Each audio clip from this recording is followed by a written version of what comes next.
Welcome to the NCO Journal's Sergeant's Time podcast, a new series featuring informal conversations with leaders at all levels, where you'll have the unique chance to learn what makes them tick, what their leadership styles are, and what inspires them. Today we welcome Staff Sergeant Ashley Buhl, the 2023 Army Active Component Drill Sergeant of the Year. Staff Sergeant Buhl joined the Army in 2016 as a 68 Whiskey healthcare specialist. During her career, she has served in duty positions ranging from line medic to treatment NCO and medical operations NCO. Staff Sergeant Buhl deployed twice with the 14th Field Artillery Regiment, Fort Sill, Oklahoma, and currently serves at the U.S. Army Center for Initial Military Training in Fort Eustis, Virginia. It's an honor to have you on the show today, Sergeant Buhl. Thank you for joining us. Thank you so much for having me. I'm very excited to be here. Let's start talking a bit about your past. Kind of where you grew up, where you're from, the people who kind of mentored and shaped you into who you are. Are you originally from Richmond or Crestview, Florida? So I was born in Virginia. My dad was active duty Air Force, so we moved around a lot. So I was born in Virginia, but I only lived there for like 2 to 3 years before we moved all over the world. So I've lived in Mississippi, England, and then that's when we finally moved to Florida, where my dad retired. And that's where I pretty much call home because I lived there since I was in 6th grade. You went to Troy University and got a bachelor's degree in marine biology. I found that very interesting, by the way, that you got a bachelor's in marine biology. Why did you choose that discipline? And is that something you plan to pursue later after your time in the Army? Yeah, so I went to Troy University mainly because I was in the marching band, and they have a great marching band program. And I think it's just one of those things that you grew up like, you have to go to college, you have to do this. And so that was just kind of where my path led me. And I chose marine biology because I really love penguins. And that is actually what I want to do after I get out of the Army. I just want to have a simple career of working with penguins in a zoo, or just something along those lines of working with sea animals when I retire from the Army, and just kind of live my life simpler. If that was what you planned out for your life and the college, that you wanted to take and all that stuff, how did that lead to enlisting in the Army? After I graduated college, I moved back home. And honestly, I was just struggling a lot with how to be a real adult. They don't really teach you a lot growing up about how to get insurance, that adult stuff that you don't really learn until you kind of just go do it on your own. Randomly, I met a recruiter through a friend of mine, and it was when I was moving back home. I was working at Burger King at the time, just trying to figure out what I wanted to do in life. I met her, and, that's how it goes. You meet the recruiter, and she recruited me, and she's actually been one of my first mentors I've had in the Army. We still talk. She's a retired first sergeant now. She just showed me, what the Army could give me, not just as a career, but just as a human. All of the things the Army can give you to help you grow as a person really, really is the thing that stuck out to me the most. So you're saying that she's one of the people who inspired you then. What inspiration did you get from her? I don't know. It was really just one of those things that I met her and it just felt right. She gave me her card and she was like, she didn't pressure me. It wasn't like, oh, we need you. Like, she wasn't after the numbers.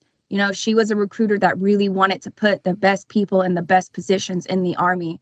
She never called me and, was like, hey, are you still thinking? Like, she just gave me all my options. She talked to me like a real person. She told me the good and the bad, which I think a lot of people don't get is the bad. They only get the good. But, she was honest with me about everything.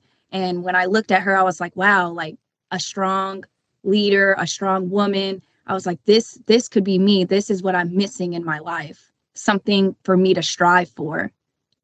Who has made an influence in your life? A person in the Army, an NCO.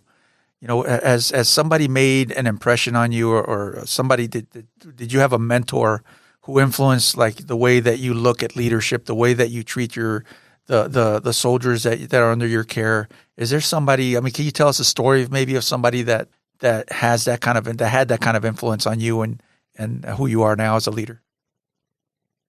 Yeah, my very first NCO in the Army, which I know is a rarity, but my very first NCO, Staff Sergeant Davidson, was and still is just a great mentor for me to have. As soon as I got to Fort Sill, I was a specialist when I joined the Army. So I had a lot of catching up to do because, you're a specialist in the Army. So most of them have been in the Army 2+ years, and you're about to pin NCO.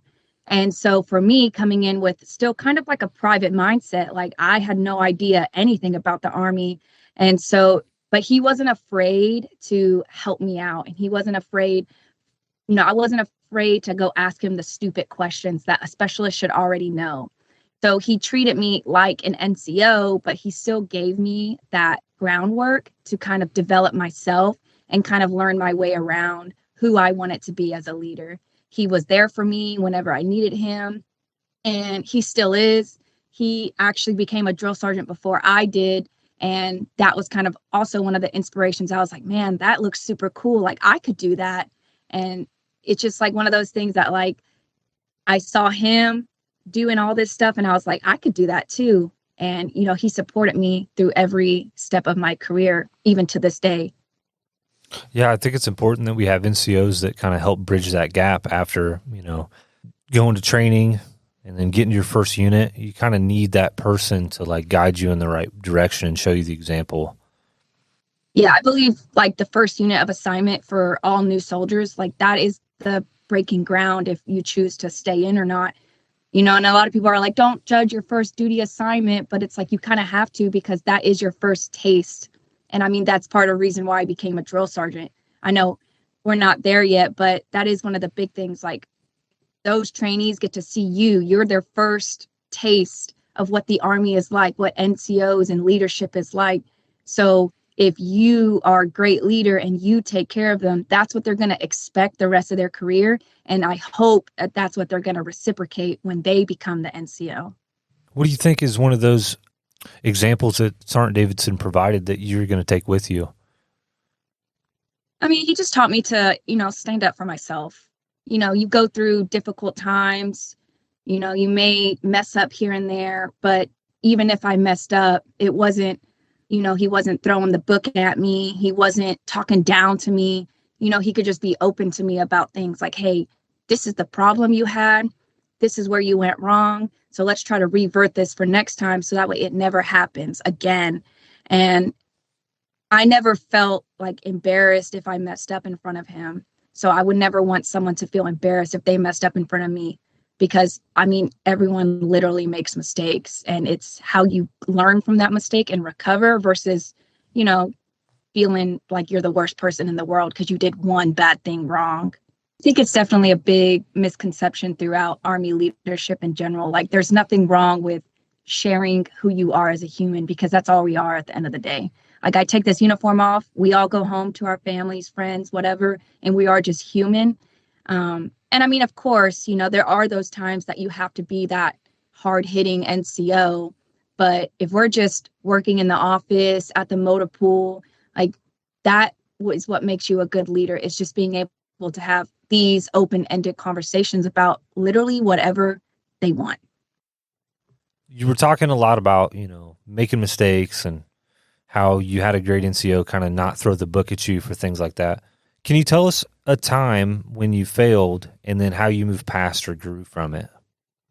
Well, believe it or not, I have failed multiple things. I attempted air assault school and I got dropped to day 0 because I failed 2 minor events. And that felt like the worst thing ever. And then the second time was when I went for my expert field medical badge. I made it all the way to the end, to the 12-mile ruck, and I failed it by 2 minutes. And I was depressed for days after that. And sadly, I have not had the opportunity to go back.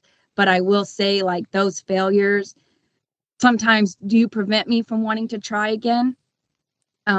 Just because it was so like disheartening that I had made it so far, especially with the EFMB. And then I ended up failing. But I do look at all the things that I've accomplished, and it's like I'm still able to do all these things. So I know I would be able to accomplish this task. And then seeing other people do it all the time, like so many people graduate air assault school all the time. I literally watched the news as a 60-year-old colonel, medical professional got his EFMB after me. And I'm like, you know what? Like, just because I failed, it doesn't mean that it's not something I'll be able to achieve in the future. It just wasn't my time at that time. I would hazard to say that is one of those influential moments that I was talking about. Because you can get knocked down. That doesn't mean you don't dust yourself off, get back up again, and try for it. Because those kind of tests are what kind of give us character. Yeah, I think the biggest thing was really just everyone I felt that I had let down. Obviously I was doing it for myself, but even at the EFMB at the end of the ruck march, my whole chain of command was there. All of my soldiers were there waiting for me. I had people running to me like a mile down the road trying to get me to hustle up. And I just felt such disappointment, not even in just myself, but for everybody, that I had just let everybody down. But they weren't there, to see me succeed. They were just there to support me, win or lose, which is something I've had to come to terms with. That's something special. It really is. The whole time you were telling that story, I was just smiling because I can picture it, having your soldiers there, having your command there. That's a really good environment to be in the Army. I think a lot of people, some people, especially that aren't even in the Army yet, don't even know that that's how the Army is.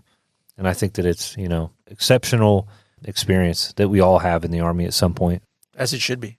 Yeah. If you're in the right place, in the right environment. Yeah, the best part, I think, also is that you kind of get to create that environment. Literally watering the grass where you are does make it greener. Like they wouldn't have been there to support me just because, like, they were truly there because of they knew how much this cared for me. They knew how much I cared for them. So they just wanted to kind of reciprocate that. And, that wouldn't happen everywhere, but it's just because of the environment that we created in that unit. How do you water the grass with the recruits that you, or not the recruits, but the young soldiers that you lead nowadays? It takes time, I think. It's not just something they show up one day and you're all one big happy family.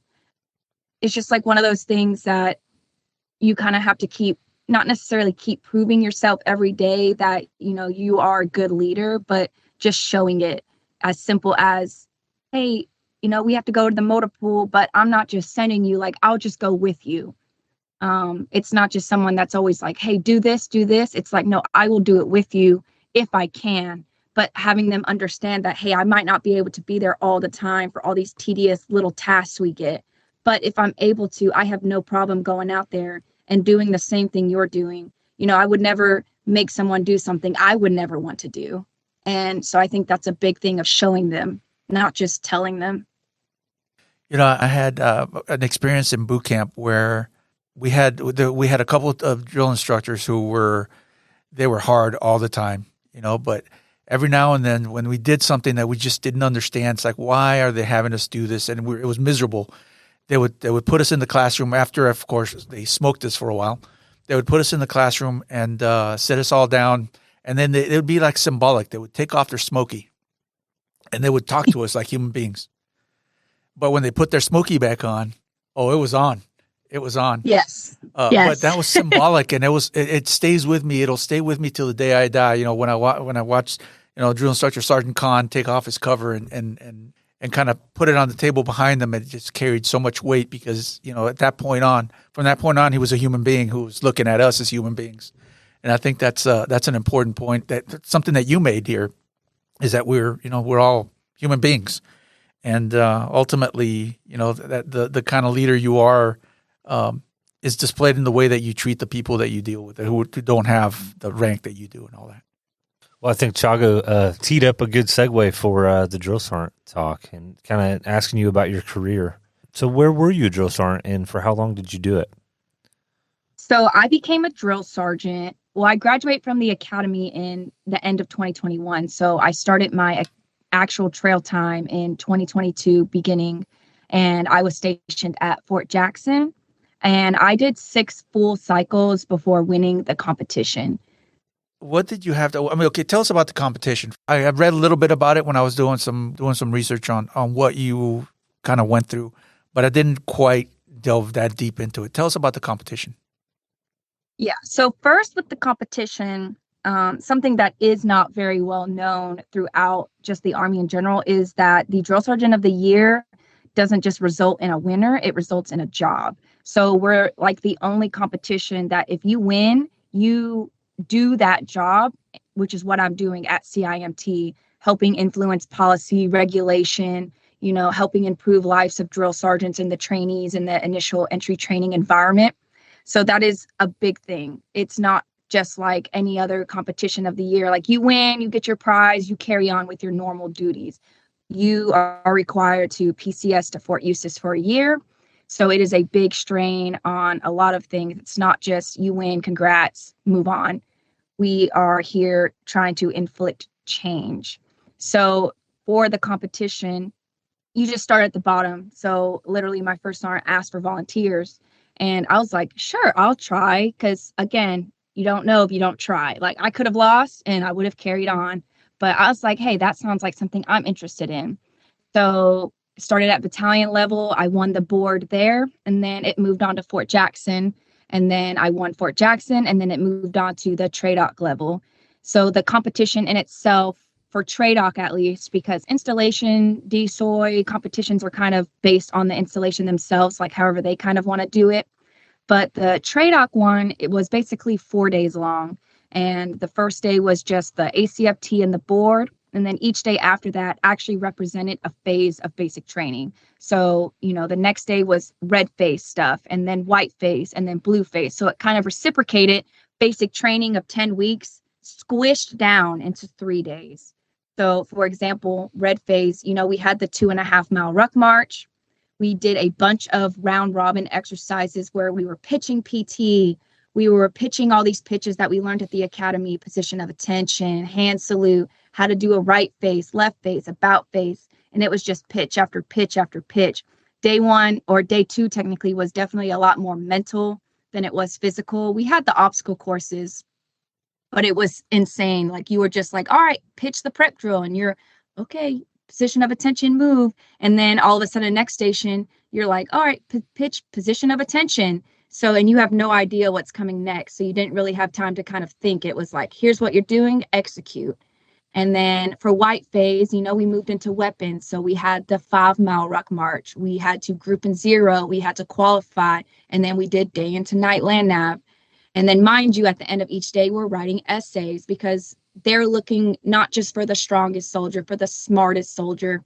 They're looking for someone who can critically think at a higher strategic level because of the impact that you have. What was the toughest part for you? Honestly, the toughest part was battling between the ruck marches and the just mental capacity. I've struggled a lot with not necessarily like believing in myself, but just, wow, I am here. I don't, not necessarily like also imposter syndrome, but how did I get here? Like I'm here with all these amazing people. When did I become someone who does stuff like this? Like, is this something I could have imagined myself doing when I joined the Army? Probably not. But now that I'm here, I'm like, wow, like I do kind of look at myself as someone who, tries their best in everything they do. And that's what got me here. I think that's the whole point. I mean, they're looking at the whole person, the whole soldier concept here, not just somebody who's, hey, you can ruck, 12 miles and faster than anybody else. When it comes down to it, it's about the whole person. So I commend you for going out there and tearing it up and putting, giving it your best effort. Okay. I wanted to ask you one more thing. I was curious, were there any surprises? I mean, obviously you said that there were surprises where they're kind of throwing stuff at you. You don't have time to think. Was there anything that truly surprised you about the competition? I would say probably, and it's not even like a huge deal. It was just kind of something I was like, wow. One of the stations in the round robin was an actual camera interviewing you. Oh. And I remember asking, oh, is this part of being graded, or is this just, for PAO influence? And they were like, yeah, it's just PAO, just trying to get some information. And no, it was a graded event. And so they put the camera on you in the middle of all of this just to see how you would still talk in front of the camera, even at, one of the most mentally and physically exhausted points of your life. And I'm glad that I'm still able to reciprocate who I am in myself, even though I was at that point, because I did not think it was a graded event. And so I was just, I guess, just being myself, which obviously worked in the long run. Because like you said, like whole soldier concept, they said they're looking for someone with a personality who's able to talk about something just quick. Like, hey, what do you think about this? And you have no time to prepare. And that definitely caught me off guard. Something as simple as that definitely surprised me at the competition. All right. Tell us about the H2F, how that played a part in your success. And yeah, so H2F, Holistic Health and Fitness, is probably the whole reason I am here today. Before the competition, even before the Fort Jackson competition, H2F was starting to get really popular at Fort Jackson. Brand new, they got a brand new facility, and I had heard about it, and they made all the drill sergeants go on this little tour. And when I went on the tour, I was like, wow, like, this is amazing. I don't understand why this has never happened before. I can't wait to come back. And so that's what I did before the competition even started, is I would go to them. I would specifically go to the physical therapist because I was having issues with my shoulders. And he would just work with me whenever I came in. And that's the best part of that environment. Was it wasn't, oh, let me make an appointment, 2 months from now. It was something that you could just go and get quick help for. And it wasn't, in the way of what else you were trying to do. They're there for you. Their whole purpose is for the soldiers. So if you were to come in, they would drop what they were doing and just help you, because that's what they were there for.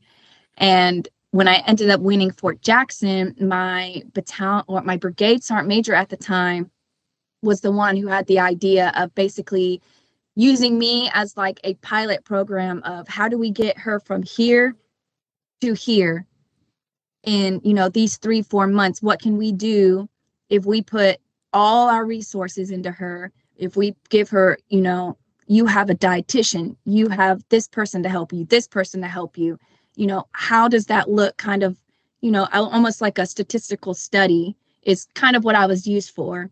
But I mean, in the long run, it ended up doing a lot more than just making me better physically and mentally. Like, it just really helped me grow as a person and really kind of understand that I'm here for a reason.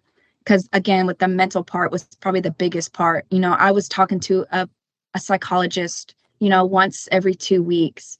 I had a dietitian following me up to make sure I eat, because, the whole purpose of H2F is it's not just being about physically fit. It's all these pillars, again, tying into the whole soldier concept.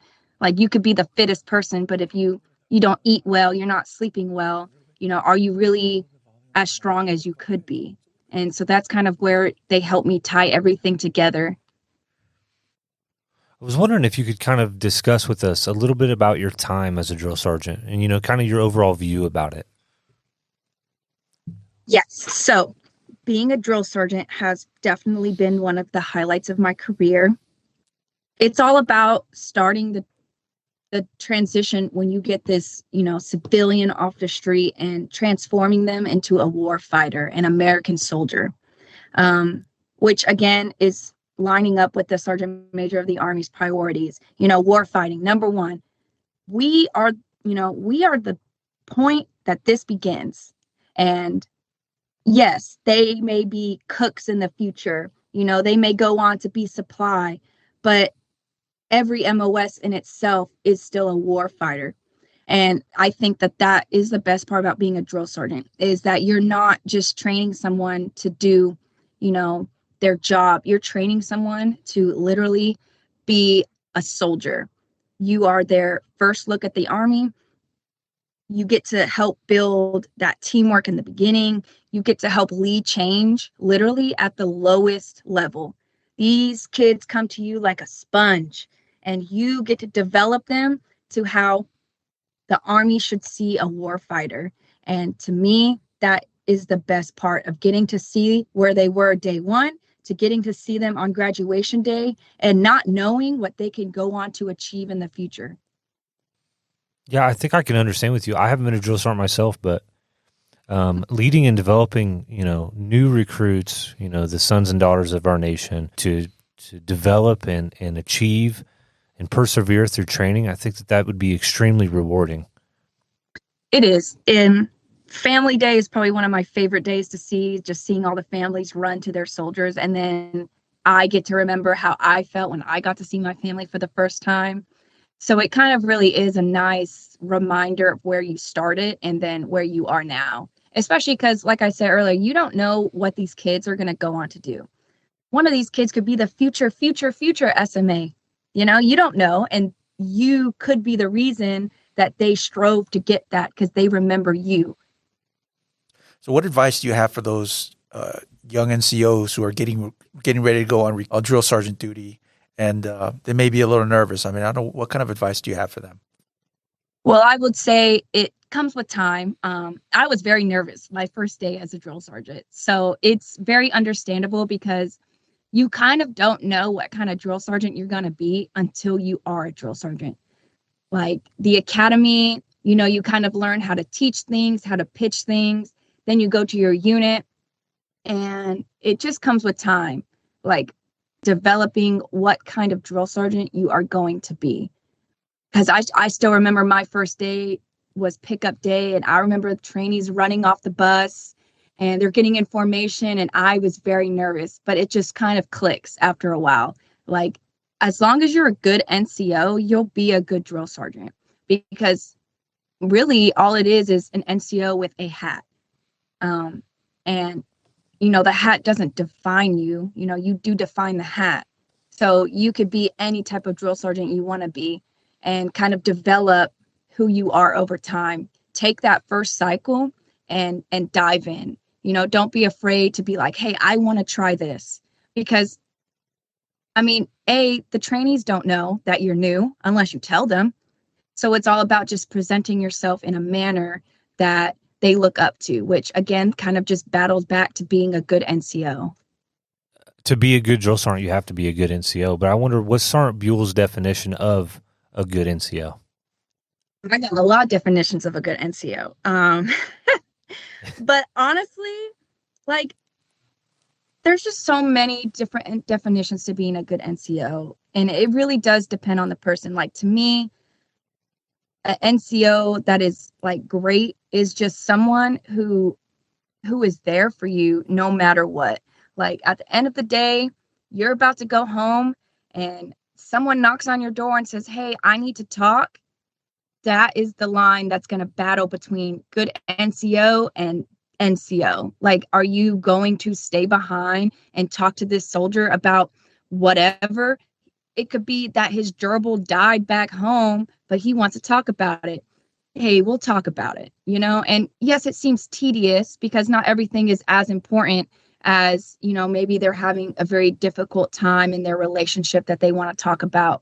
But sometimes people just need someone to listen. And that's one thing I've learned. You just want to talk to someone. You just want someone to listen, and you feel great afterwards. And they'll remember that forever. You talked about when you won this the drill sergeant competition that you're now working at a different, you have another job. You now have almost a direct influence on some of the changes that need to be made and that kind of thing. Can you talk about some of the initiatives that you've been working on and some of the challenges that you're facing that you want to that you're trying to affect? Yeah. So one of the big initiatives I'm currently working on is trying to get people to want to be a drill sergeant. Our manning for drill sergeants, yes, looks pretty good today than it did last year or a few years ago. But I would really love for the drill sergeant corps to be something that people are striving to be, not just something that people have to be. Because currently, we don't have the actual statistics, but just talking to people, 90% of drill sergeants are voluntold. They are DA selected from their branch and then drill sergeant branch to become a drill sergeant. It is very rare to find volunteers. It's very rare to find people who actually want to do the job. Yes, people that are selected, they do a great job on the trail because they know it's just their next step in their career and they want to do a good job still. But if I could get people to actually want to do the job, I could see us becoming to where you are trying to volunteer, but there's no slots to be a drill sergeant. That's kind of where I want it to lead to, where it is just so many people wanting to be a drill sergeant that they have to figure a way out to pretty much decide who is going to be a drill sergeant versus, well, this is all I have, so this is who's going to be a drill sergeant. That is definitely one of the big things I'm trying to do. And the other big thing that I'm really trying to do is trying to bridge the gap between CIMT and TRADOC down to, again, the lowest level on the trail, the drill sergeants. What we are working on up here doesn't get reciprocated all the time down to them. So again, they want to know the why. Why are we doing this? Why are we doing that? And I am trying my best to bridge that gap. So that way everyone down there knows that we are up here trying to work on things to help to basically do your job as a drill sergeant. But things do take time. So I'm trying to have them understand that not everything can be fixed with a magic wand, and it does take time. And then the last thing that I am really trying to fix is we are currently working on the new Forge. So it's called Forge 2.5. And we're basically trying to incorporate LISCO. So the past Forge didn't really tie into large-scale combat operations, which is the way the Army is moving towards. Again, Sergeant Major of the Army priority, delivering ready combat power. How can we do that starting at the lowest level? So we have been working hard up here to redevelop the Forge to get a better experience for all down there, and not just the trainees, but also the drill sergeants. They're 2 years away from their time in ForceCom, their time in MedCom, wherever they may go back to. How can we still help them grow and be prepared for their future assignments as well as the trainee? So that's what we've been working on with redeveloping the Forge. How do you redevelop, or how do you add large-scale combat operations to training? I'm sorry. Maybe I'm a little dense on that. Oh, it's okay. So basically, the way the Forge used to go is it was still ran internally as a company. So starting with large-scale combat operations, how can we elevate this to a higher level? How do we teach people that it's not just you out there on the battlefield? You have all these people supporting you. So we've started trying to incorporate all the op orders, starting from the beginning. Like, hey, we're not just going to Nick to do a low-high crawl for 300 meters under direct fire. That's not the whole purpose. The purpose is, hey, we just got intel from S2 that there's enemies on the horizon and we need to go save them, or whatever kind of terminology we need to use with the trainees to kind of get them to understand that we're not just doing this stuff for fun or because it's a graduation requirement. Trying to lead into scenario-based objectives. Just the way I understand it here, it sounds like you're trying to be more not at the tactical level, but teach more at the strategic level, so that they see. That's one of the things that when we talk about some of the articles that we publish here at the NCO Journal, that NCOs need to be well read, need to understand not just their little tiny piece of the pie where they're just leading a small group of soldiers, but if they read and they keep in touch with what's going on with the Army and the world around them, then they'll see that there's a bigger picture and they're a piece of that puzzle. And it sounds to me that that's the whole aim of this, is that you want to give the the young soldiers and the drill sergeants a view of the bigger picture. Am I right? Is that the way that how you want to add LISCO to the training environment? Yeah, just basically making it more of a force function and not just a 3-day field exercise. We even have the drill sergeants starting to act as the squad leaders when we, do squad attacks and stuff like that. When we go on these patrols, like it's not the trainees leading. It's starting to transition us from drill sergeants to NCOs. This is what you're going to experience in the force. The drill sergeant is going to be the one that is going to lead you on this patrol and show you what right looks like. Well, going back to that answer that you gave, though, about wanting NCOs or soldiers to want to be drill sergeants, I think that kind of leads back to, advice that you might have for young soldiers who are getting ready to go on to be drill sergeants. It's almost like you have to try to change the environment a little bit, because there's a preconceived idea of what being a drill sergeant is, and you need to kind of change that thought process a little bit, so that people see that it's not this thing that they want to stay away from, rather than it's something that they want to go towards, because it's going to enhance their career.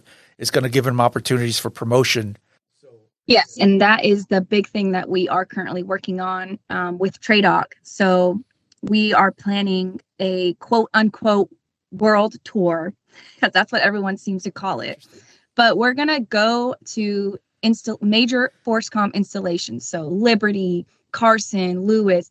We're going to try to go talk to people, set up an education panel where we can kind of delve into exactly what you were talking about. Hey, this is what it's like being a drill sergeant. Hey, these are the pros and the cons. Yes, it's great for promotion. But at the same time, yes, you may, not see your family as much as you would like. But here's how that you can accomplish the mission and still have your personal time, because it is possible. It is possible to do both. There's no reason why 2 years on the trail should feel like a 9-month deployment away from your family, but it is possible. And so we want to go and delve into these myths that people hear, the questions that people have, the things that they've heard that from people that were drills 5-6 years ago, that, hey, that's no longer true. Or, hey, yes, that is no longer true, but here's why. Here's why basic training no longer does shark attacks. Do you know why? Or is that just what you hear and you're like, oh, the Army is this, and this now? Like, no, we're trying to build teamwork from day one. We're trying to find leaders from day one. Who's going to take charge of this formation when people are trying to move equipment from point A to point B and place it in the exact position it was already? So there's just like so many things that I think past drill sergeants and future drill sergeants are not aligning on. So I'm trying to that's where we're trying to bridge that gap on what the drill sergeant life is like now versus what it was then, and how that ties into your career. Stay tuned for more interesting guests and inspiring conversations right here at the NCO Journal. Submit your articles, get published. Don't forget to visit our webpage and follow us on social media. We'll see you next time on the Sergeant's Time Podcast.